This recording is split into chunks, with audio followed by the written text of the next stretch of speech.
چلیں آج قرآن مجید کی ایک انتہائی اہم اور بنیادی آیت کا جائزہ لیتے ہیں۔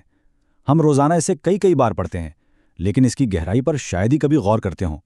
آج ہم بنیادی تفاسیر کی مدد سے اس کے اندر چھپے خزانوں پر بات کریں گے۔ یہ یقیناً ایک زبردست علمی سفر ہونے والا ہے۔ ایاک نعبد و ایاک نستعین، ہم تیری ہی عبادت کرتے ہیں اور تجھ ہی سے مدد مانگتے ہیں۔ سلف صالحین کے مطابق پورے قرآن کا راز سورہ فاتحہ میں ہے، اور سورہ فاتحہ کا سارا راز اسی ایک چھوٹی سی آیت میں چھپا ہے۔ ذرا سوچیں، یہ محض چند الفاظ دراصل پورے دین کا نچوڑ ہیں۔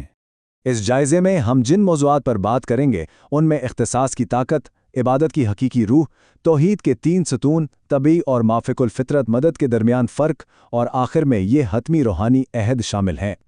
تو سب سے پہلے بات کرتے ہیں اختصاص یعنی ایکسکلوسیوٹی کی۔ اب عربی گرامر کے لحاظ سے ایک بڑی دلچسپ بات دیکھیں۔ عام زبان میں اگر صرف یہ کہنا ہو کہ ہم تیری عبادت کرتے ہیں تو لفظ نعبدو کا استعمال ہوتا ہے، لیکن اس آیت میں مفعول یعنی ایاکا کو فعل سے پہلے لایا گیا ہے۔ تفاسیر بتاتی ہیں کہ مفعول کو یوں پہلے لانے سے کلام میں ایک لسانی اختصاص پیدا ہو جاتا ہے۔ اس کا مطلب صرف تیری عبادت نہیں رہتا، بلکہ تیری ہی عبادت بن جاتا ہے۔ گرامر کا یہ چھوٹا سا اصول شرک کے تمام دروازے ہمیشہ کے لیے مکمل طور پر بند کر دیتا ہے۔ اب سوال یہ پیدا ہوتا ہے کہ اس عبادت کی اصل روح کیا ہے؟ ابن کثیر اور احسن البیان کے مطابق عبادت صرف چند جسمانی حرکات کا نام ہرگز نہیں ہے۔ لغت میں عبادت دراصل اس راستے کو کہتے ہیں جو بہت زیادہ روندا گیا ہو، جس میں انتہائی عاجزی اور پستی ہو، اور شریعت کی اصطلاح میں یہ کمال محبت، کامل جھکاؤ اور الہی گرفت کے خوف کا ایک مکمل مجموعہ ہے۔ تو بنیادی تفاسیر سے یہ واضح ہوتا ہے کہ سچی عبادت دراصل دل، دماغ اور جسم کا ایک مکمل سرنڈر ہے۔ اس میں پروردگار کے ساتھ شدید محبت بھی شامل ہے، اپنی مکمل بے بسی کا اعتراف بھی، اور ساتھ ہی یہ ڈر بھی کہ اس کی طاقت ہر چیز پر غالب ہے۔ جب یہ سارے عناصر ملتے ہیں، بس تبھی سچی عبادت وجود میں آتی ہے۔ اس سب کو صحیح معنوں میں سمجھنے کے لیے توحید کے 3 ستونوں کو جاننا بہت ضروری ہے۔ احسن البیان کی تفسیر میں توحید کو 3 واضح اقسام میں بیان کیا گیا ہے۔ پہلی توحید ربوبیت ہے، دوسری توحید الوہیت اور تیسری توحید صفات۔ یہ درجہ بندی دراصل پورے اسلامی عقیدے کی بنیاد ہے۔ اور ان ستونوں کے درمیان ایک بڑا کمال کا منطقی ربط پایا جاتا ہے۔ دیکھیں، جب یہ تسلیم کیا جائے کہ پیدا کرنے والا اور کائنات چلانے والا صرف اللہ ہے، جو کہ ربوبیت ہے، تو اس کا منطقی تقاضا یہ ہے کہ پھر تمام عبادات بھی صرف اسی کے لیے مختص کر دی جائیں۔ یہ الوہیت ہے۔ اور پھر اس کی بے مثال صفات، جیسے سب کچھ سننا اور جاننا، کسی اور میں تسلیم نہ کی جائیں۔ یہ پورا ڈھانچہ ایک دوسرے کو زبردست طریقے سے سپورٹ کرتا ہے۔ خیر، اب آتے ہیں آیت کے دوسرے حصے کی طرف، یعنی طبعی اور مافوق الفطرت مدد کے فرق پر۔ ان تفاسیر میں مدد مانگنے کی خطوط کو بڑی صراحت سے 2 قسموں میں بانٹا گیا ہے۔ ایک ہے ماتحد الاسباب، یعنی اس مادی دنیا کے طبعی وسائل اور قوانین کے اندر رہتے ہوئے کسی سے مدد طلب کرنا، اور دوسری قسم ہے ما فوق الاسباب، یعنی ایسی مدد مانگنا جو ظاہری اسباب، طبعی قوانین اور انسانی بساط سے بالکل ہی بالاتر ہو۔ انہی تفاسیر کی روشنی میں اگر ایک سادہ سا تقابلی جائزہ لیا جائے تو بات بالکل صاف ہو جاتی ہے۔ اگر بیماری میں ڈاکٹر سے علاج کروایا جائے تو یہ ظاہری اسباب کے تحت ہے اور شرعاً بالکل درست ہے، لیکن اس کے برعکس اگر کسی ایسی ہستی سے مدد مانگی جائے جو ظاہری اسباب کے لحاظ سے مدد نہ کر سکتی ہو اور اسے دور و نزدیک سے پکار سننے والا سمجھا جائے تو اسے مافوق الاسباب مدد مانگنا کہا گیا ہے، جسے ذرائع شرک قرار دیتے ہیں۔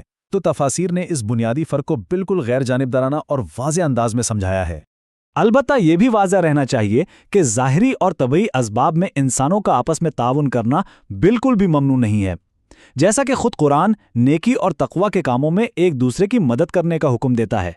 یہ تعاون کائنات کے فطری نظام کا حصہ ہے اور اس اصول سے بالکل نہیں ٹکراتا کہ حتمی اور مافوق الفطرت مدد صرف ذات باری تعالیٰ سے مانگی جائے۔ چلیں اب اس جائزے کے آخری حصے کی طرف چلتے ہیں جو اس حتمی روحانی عہد کے بارے میں ہے۔ اب یہاں ایک انتہائی فکری اور دلچسپ سوال پیدا ہوتا ہے۔ جب ایک انسان بالکل اکیلے بھی نماز پڑھ رہا ہوتا ہے تو وہ جمع کا صیغہ یعنی ہم کیوں استعمال کرتا ہے؟ وہ یہ کیوں نہیں کہتا کہ میں تیری عبادت کرتا ہوں؟ اس نقطے پر تفسیر ابن کثیر میں ایک نہایت خوبصورت حکمت بیان کی گئی ہے۔ دراصل میں عبادت کرتا ہوں کہنے میں ایک طرح کی انفرادیت یا فخر آ سکتا ہے، کہ شاید میری عبادت کوئی بہت بڑا کارنامہ ہے۔ اس کے برعکس ہم کہنے سے ہم دراصل اپنی عاجزی کا اعتراف کرتے ہیں کہ اکیلے ہمارے اندر اتنی اہلیت ہی نہیں، اس لیے ہم خود کو دنیا بھر کے تمام سچے اور نیک بندوں کی ایک عظیم جماعت میں شامل کر کے اللہ کے حضور پیش کرتے ہیں۔ مزید گہرائی میں جائیں تو ڈاکٹر اسرار احمد نے اس کے لیے ایک بڑی زبردست اور ماڈرن تشبیہ استعمال کی ہے۔ وہ اسے اللہ اور بندے کے درمیان ایک بائنڈنگ ہینڈ شیک یا ایک بہت بھاری روحانی عہد قرار دیتے ہیں۔ دل میں یہ فیصلہ کر لینا تو شاید آسان لگے، لیکن عملی زندگی میں ہر قدم پر اس فیصلے کو نبھانا واقعی ایک بہت بڑی جدوجہد ہے۔ تو سب سے اہم نکتہ یہ ہے کہ یہ آیت در حقیقت دو جڑے ہوئے حصوں پر مشتمل ہے۔ پہلا حصہ ایاک نعبد ایک بہت بڑا دعویٰ اور عہد ہے، اور چونکہ انسان فطرتاً کمزور ہے اور اللہ کی مدد کے بغیر اتنا بڑا عہد اکیلے نبھا ہی نہیں سکتا، اس لیے فوراً ہی اس کے ساتھ دوسرا حصہ وَإِيَّاكَ نَسْتَعِينُ آ جاتا ہے۔ یہ دوسری بات دراصل وہ لائف لائن ہے، وہ اوزار ہے جو اس پہلے عہد کو حقیقت میں پورا کرنے کی ضمانت ہے۔ اس حیرت انگیز رشتے کو ایک حدیث قدسی کے ذریعے بھی بیان کیا گیا ہے۔ جب ہم نماز میں سورہ فاتحہ کے وسط میں یہ آیت پڑھتے ہیں تو اللہ تعالیٰ جواب میں فرماتا ہے، یہ میرے اور میرے بندے کے درمیان نصف نصف تقسیم ہے، اور میرے بندے کے لیے وہ ہے جو اس نے طلب کیا۔ اس سے ثابت ہوتا ہے کہ یہ دعا کوئی یک طرفہ عمل نہیں ہے، بلکہ خالق اور مخلوق کے درمیان ایک حقیقی اور براہ راست مکالمہ ہے۔ اور اب جب ہم اس سیشن کے اختتام پر پہنچے ہیں تو ایک بہت بنیادی سوال سامنے آتا ہے۔